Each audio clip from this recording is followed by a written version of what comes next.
Saya ditawari makanan sama teman saya pada saat saya berpuasa sunnah, Ustadz.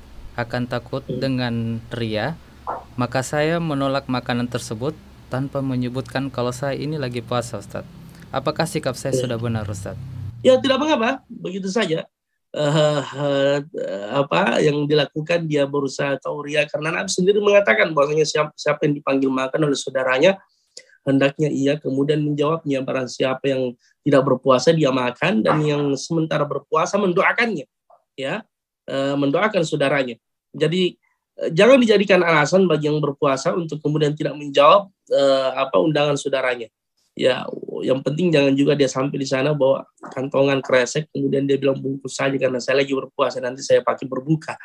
Kalau teman dekat tidak mengapa. Ya kalau teman dekat mungkin istilah orang Makassar sudah baku tahu makito, ya tidak mengapa disampaikan seperti itu. Tapi kalau orang umum maka cukup kita mendoakannya, ya, atau memberikan isyarat yang lain kalau kita tidak mau menyebutkannya secara langsung. Ya, karena dalam hadis disebutkan bahwasanya tidak mengapa kita berkata ini shaim, ini mur'un shaim, saya sementara berpuasa, tapi ulama kita mengatakan ini khusus kepada puasa wajib yang ketika semua orang berpuasa. Ya, sehingga peluang untuk ria itu sedikit. Tapi kalau kita sendiri berpuasa, maka kalau tidak ada maslahat untuk kita menyampaikan kepada saudara kita, maka tidak perlu untuk kemudian disampaikan. Dan di sini ada masalah yang lain juga yang biasa ditanyakan oleh ikhwah berkaitan dengan pertanyaan ini. Apa yang lebih afdal?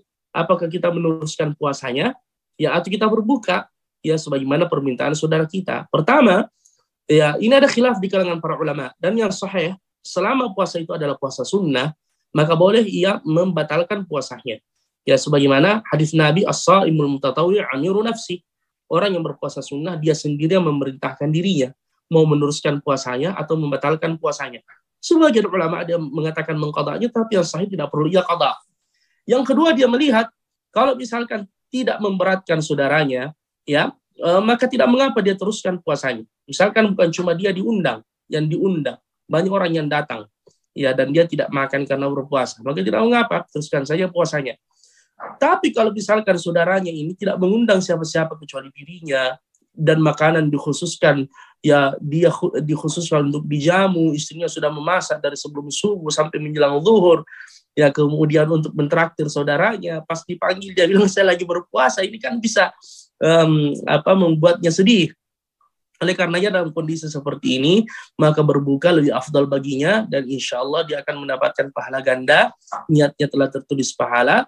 Ya, kemudian yang kedua, dia membahagiakan dan menggembirakan hati saudaranya. Wallahu a'lam.